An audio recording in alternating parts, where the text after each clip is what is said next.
Hello friends, welcome back to my channel home science exam master. कल के video में हम लोगों ने फाइबर का अध्ययन किया था, जिसमें हम लोगों ने पढ़ा था प्रॉपर्टीज ऑफ फाइबर।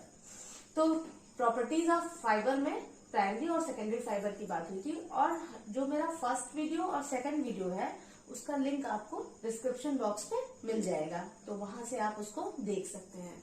आज ये मेरा थर्ड वीडियो है और आज भी हम फाइबर को कंटिन्यू रखते हुए आज हम लोग पढ़ेंगे लंबाई के आधार पर रेशों का वर्गीकरण। मतलब लंबाई के आधार पर जो लेंथ होती है रेशों की, उसके आधार पर रेशों का वर्गीकरण, कि उसके आधार पर हम रेशों को कितने भाग में बांट सकते हैं। अक्सर एग्जाम में ऐसे छोटे छोटे टर्म्स पूछ लिए जाते हैं, तो क्या है, बायो कंपोनेंट फाइबर क्या है, या इस तरह के क्वेश्चन पूछे जाते हैं एग्जाम में। तो अगर आपको ये क्लियर होगा तो बहुत अच्छे से आप इसको बता पाएंगे। इसका डिटेल जो हमने इसमें स्लाइड ऐड की है वहां से है, वहां पे चाहें तो आप उससे वहां से स्क्रीनशॉट लेकर के आप उसे नोट कर सकते हैं। और जस्ट मैंने समझाने के लिए व्हाइट बोर्ड का यूज किया है कि आप लोगों को अच्छे से समझ में आए। तो सबसे पहले हम देखेंगे लंबाई के आधार पर रेशों का वर्गीकरण। तो उसमें जो सबसे पहला नंबर है, जो उसमें फर्स्ट है, वो है हमारा फिलामेंट फाइबर। फिलामेंट फाइबर, पहले ही इसके बारे में बात हो चुकी है कि फिलामेंट फाइबर वो फाइबर है जिसको हम कहेंगे कि लॉन्ग एंड कंटिन्यूअस फाइबर, मतलब लंबे और अविरल रेशे, जिसकी लंबाई बहुत ज्यादा हो सकती है। उसको हम मीटर्स में नापते हैं या यार्ड्स में भी नापते हैं उसको।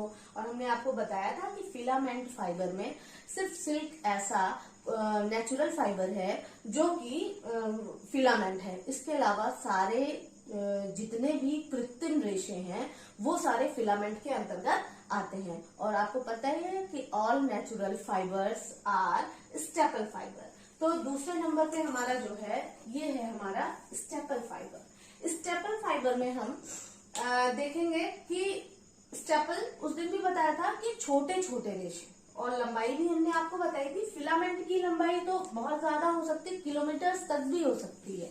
हाँ, तो स्टेपल फाइबर की अगर हम बात करते हैं तो अक्सर फिलामेंट की लंबाई तो आपको नहीं पूछेगा, लेकिन स्टेपल की लंबाई आपको पूछ सकता है। तो उसके बारे में हम लिखते हैं 3/4 इंच से लेकर के 18 इंच तक, यहां से लेकर के 18 इंच, ठीक है। 18 इंच तक के जितने रेशे होते हैं उनको हम स्टेपल फाइबर के अंतर्गत रखते हैं। और अगर इससे ज्यादा इसकी लेंथ होती है तो फिर हम उसको फिर काउंट करने लगते हैं फिलामेंट में। फिर तीसरे नंबर पे हमारा आता है tow. What is tow? Tow क्या है? टो कुछ नहीं है, जो फिलामेंट फाइबर है, फिलामेंट फाइबर है, जब उसको आवश्यकता होती है, जैसे मान लीजिए कि हमारे पास लंबे लंबे रेशे हो गए और हमें जरूरत है छोटे रेशों की, तो हम क्या किए, उसको छोटे छोटे टुकड़े में उसको हमने कट कर दिया। तो छोटे छोटे टुकड़े में जो हमने कट कर दिया, तो उसी को हम क्या कहते हैं, टो कहते हैं।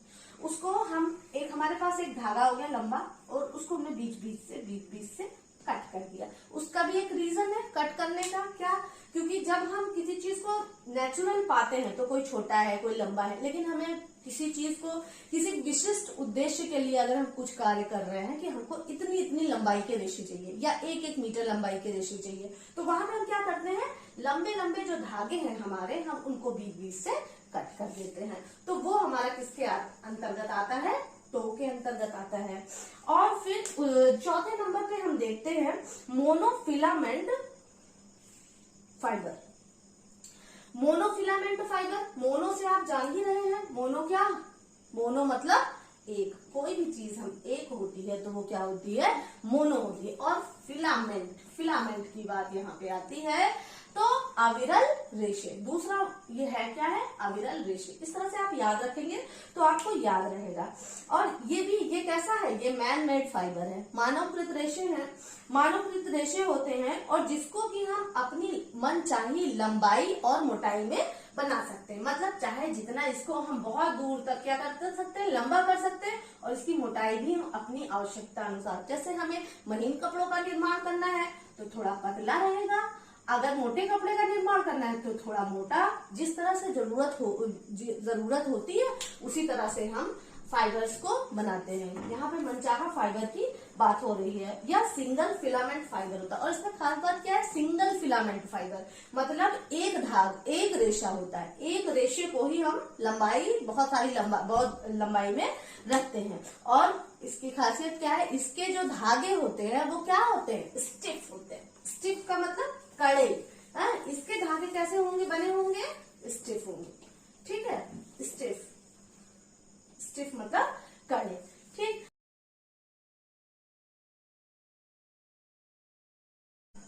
बायो कंपोनेंट फाइबर, बायो मतलब दो और कंपोनेंट फाइबर मतलब दो अलग अलग यौगिक से बने हुए फाइबर। हाँ, अलग अलग तो हो लेकिन उनकी प्रजाति कैसी होनी चाहिए, एक ही प्रजाति के होने चाहिए। और ये कैसा है, ये एक कृत्रिम रेशा है ना, ये मैन में ये आपका उसमें नहीं आएगा, नेचुरल में नहीं ऐसा कुछ है, ये आपके कृत्रिम रेशे के अंतर्गत होता है। जैसे स्पेशली हम कहें तो सीधे सीधे परिवर्तित रेशा, ये एक परिवर्तित रेशा है, जैसे दो चीज की क्वालिटी मिला करके उसको एक कर दिया। तो बायो कंपोनेंट फाइबर, इसका जो मतलब शुरुआत की उसने ड्यूपैंट नाम के एक साइंटिस्ट थे, जिन्होंने अलग अलग दो नायलॉन पॉलीमर लेकर के और एक नए रेशे का निर्माण किया, जिसको क्या कहा गया, कैंट्री के नाम से उसको जाना गया।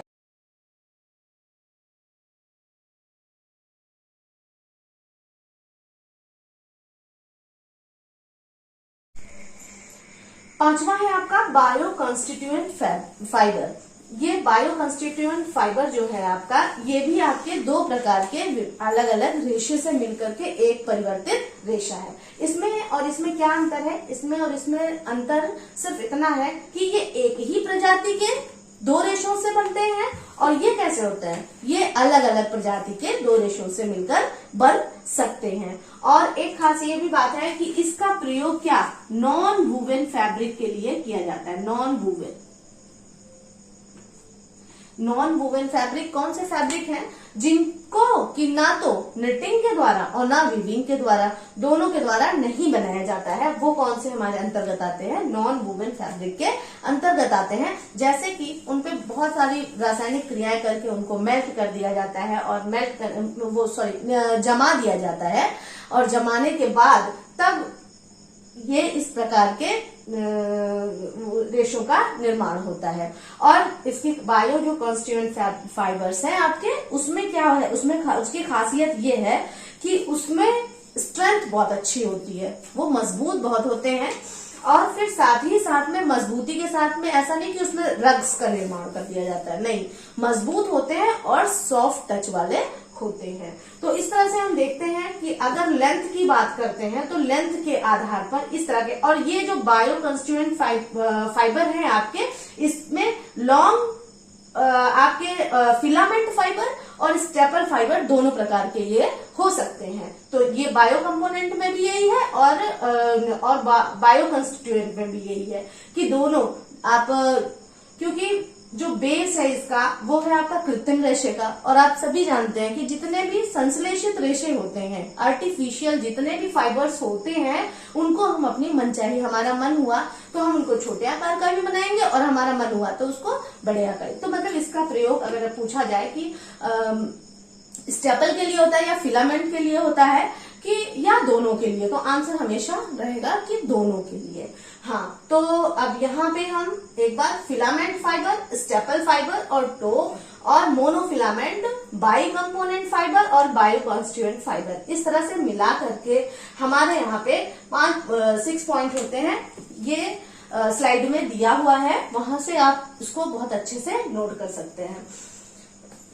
फिर उसके बाद ये टॉपिक आपका हो गया।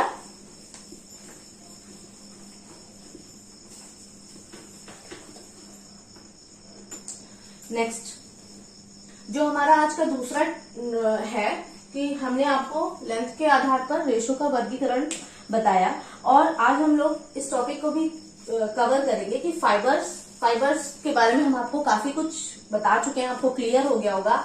तो फाइबर्स में भी हमने आपको बताया था कि सेलुलोज फाइबर और सिंथेटिक फाइबर, और ये आपको मालूम है जो तीसरा जो इसका टाइप है, जो तीसरा टाइप है वो हमारा एनिमल फाइबर है।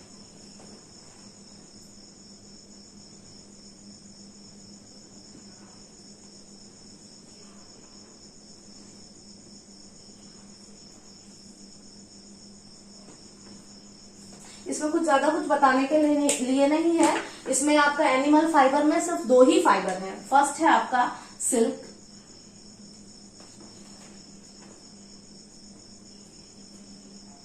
और दूसरा है आपका वूल।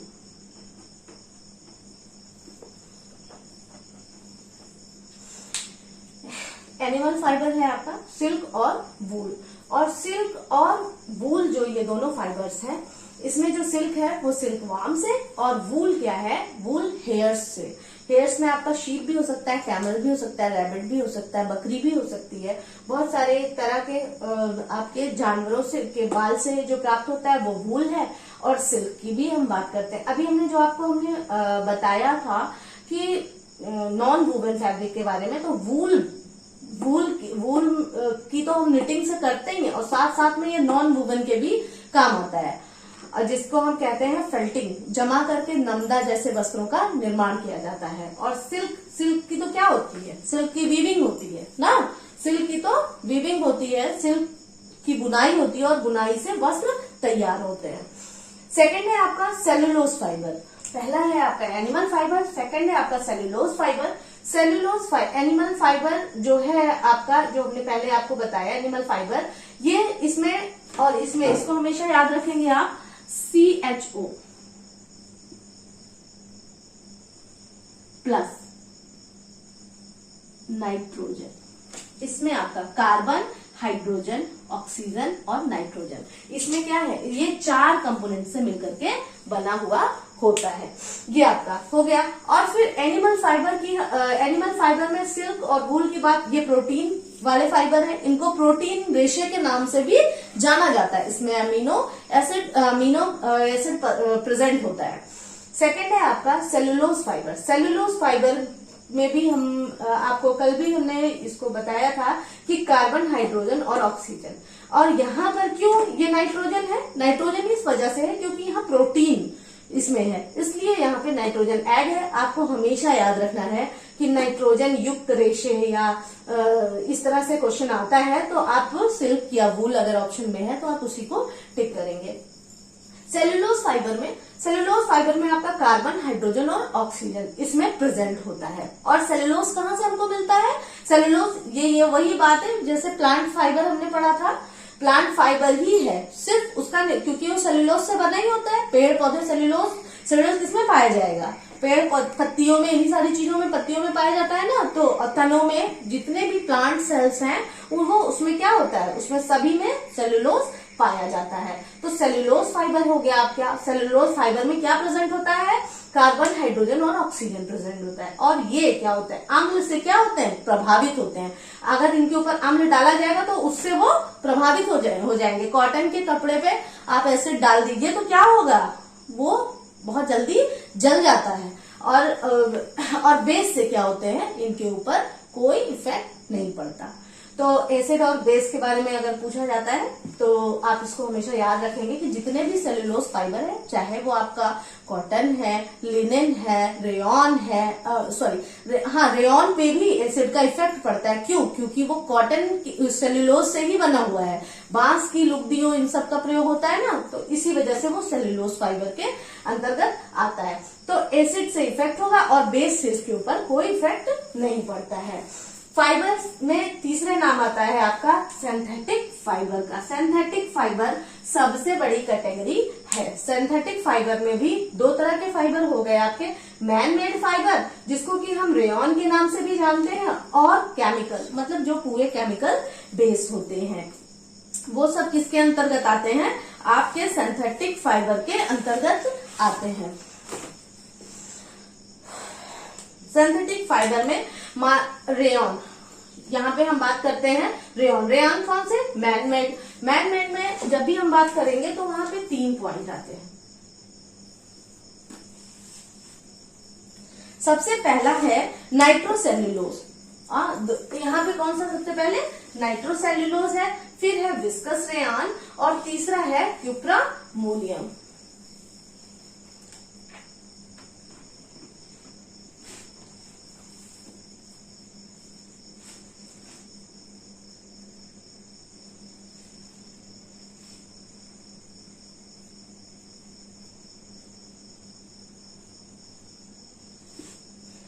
पहला, दूसरा और तीसरा।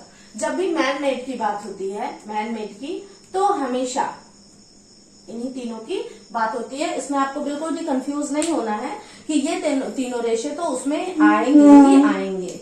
और इसका 1884 में इसका निर्माण हुआ। नाइट्रोसेल्यूलोज है जो सबसे पहले अक्सर क्वेश्चन पूछ ही लिया जाता है। रेयॉन, नाइट्रोसेल्यूलोज के बाद यहाँ पे रेयॉन रहेगा, सारे रेयॉन के ही हैं। हाँ, तो ये 1884 और डायरेक्टली क्वेश्चन यहाँ से बन के आता है कि नाइट्रोसेल्यूलोज का निर्माण कब हुआ। नाइट्रोसेल्यूलोज का निर्माण 1884 में हुआ और इसमें बहुत ही ज्यादा ये क्या थी, ये खर्चीली विधि थी। खर्चीली विधि होने के कारण इसका प्रयोग बहुत ज्यादा नहीं किया गया। फिर दूसरे नंबर पे हमारा आता है विस्कस रेयन। विस्कस रेयन से क्या होता है, बहुत ही सुंदर, विस्कस रेयन से बहुत ही ज्यादा सुंदर वस्त्र बनाए जाते हैं और इसमें बांस की लुगदी, रुई के लेंटर, इन सारी चीजों का प्रयोग किया जाता है। और तीसरा है आपका क्यूप्रामोनियम रेयन। इसमें लिंटर्स, वही जो हमने आपसे कहा, दोनों लगभग एक ही तरह से बनता है। बांस के लिंटर होते हैं और रुई के लिंटर होते हैं छोटे छोटे, और बांस की लुगदियां होती हैं, कुछ तने होते हैं, कुछ इसमें जो सीरियल्स होते हैं उसके भी दानों को सड़ा करके फिर उससे रेशों का निर्माण किया जाता है। और ये इसको सेल्यूलोज फाइबर में हम लोग क्यों लेके आते हैं, सीधे इसको डायरेक्टली हम लोग उसमें आपके नेचुरल फाइबर में क्यों नहीं लेते हैं, क्योंकि रेयॉन, वो बांस की जो आपकी वो है लुगदी है और कॉटन की जो लिंटर है वो तो हमारे प्रकृति से ही मिलते हैं ना। लेकिन इसको क्यों लेके आते हैं, क्योंकि इसका डायरेक्टली हम उससे सीधे रेशे नहीं बनाते, उनमें बहुत सारी रासायनिक प्रक्रियाएं करके तब फिर उसके बाद उससे रेशे बनते हैं। तो ये जो है हमारा इसीलिए ये मैन मेड फाइबर की कैटेगरी में आपका नाइट्रोसेल्यूलोज, विस्कस रेयन और क्यूप्रामोनियम आता है। और दूसरा है आपका फाइबर। फाइबर की हम यहाँ पे बात कर रहे थे, तो फाइबर में आपका सिंथेटिक फाइबर, और सिंथेटिक फाइबर में हम लोगों ने क्या पढ़ा, मैन मेड फाइबर पढ़ा। मैन मेड फाइबर के बाद हमारा आता है रासायनिक रेशे। रासायनिक रेशे मतलब केमिकल फाइबर। यहाँ पे भी हम जो केमिकल फाइबर्स का जो हम प्रयोग करते हैं उसमें क्या होता है, उसमें छोटे छोटे क्या होता है, नायलॉन सॉल्ट होते हैं। ठीक, नायलॉन सॉल्ट उसका हम बनाते हैं, नायलॉन सॉल्ट बनाते हैं। नायलॉन सॉल्ट बनाने के बाद उसके फ्लेक्स, रिबन टाइप की ऐसे संरचना के इस तरह से बना लिया। उस फ्लेक्स को क्या करेंगे, हम एक कंटेनर में रखते हैं। कंटेनर में रखने के बाद उस पर क्या देते हैं, उच्च ताप, यहाँ पे थोड़ी किसी भी तरह से थर्मल, चाहे उस कंटेनर को हम गर्म करते हैं या नीचे से आग लगाते हैं, बहुत हीट देते हैं। हीट देने के बाद ये क्या होता है, ये हीट देने के बाद किसमें, ये बन गया हमारा लिक्विड। ये हमारा क्या हो गया, लिक्विड हो गया। अब वो एक सिरप की तरह तैयार हो गया, लिक्विड सिरप। फिर उसके बाद हम इसको यहां से निकाला हमने, और उसके बाद हम क्या करते हैं, इसको हम एक स्पिनरेट के जरिए छोटे महीन क्या होते हैं, उसमें जालियां बनी हुई होती हैं, और जालियां बनी हुई होती है, उन्हीं जालियों को ताप दबाव के द्वारा क्या होता है, रेशे निकलते हैं। ठीक, तो ये क्या हो गया, यहां से आपके रेशे निकले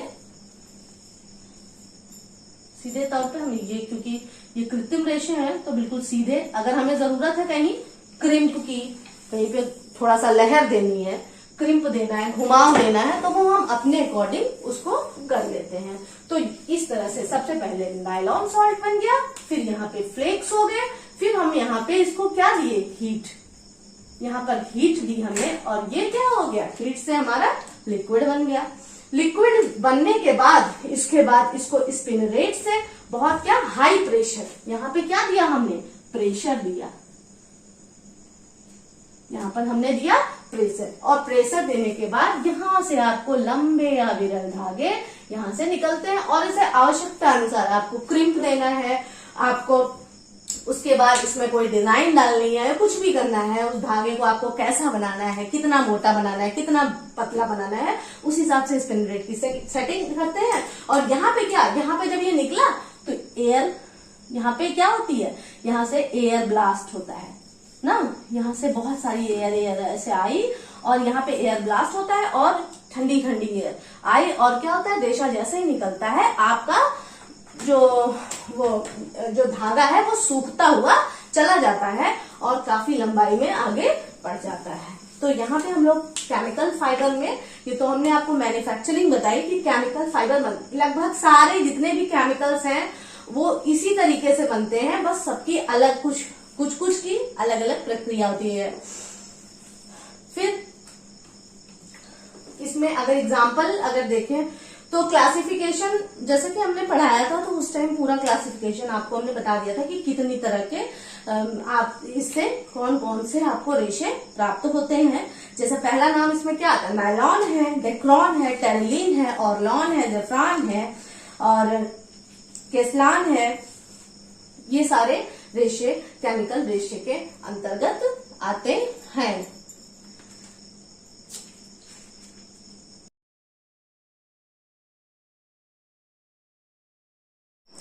जो भी हमने पढ़ाया है आपको, अगर उसमें आपको कोई भी डाउट होता है तो आप मुझे मेरे व्हाट्सएप नंबर पर मैसेज कर सकते हैं और जरूर अपनी राय मुझे दें कि क्या आपको अच्छा लगा, क्या आपको डाउट है, क्या सजेशंस हैं आपके, आप क्या किस तरह की वीडियो पढ़ना चाहते हैं। इन सारी चीजों को आप कमेंट में लिखकर जरूर दें। Okay, thank you.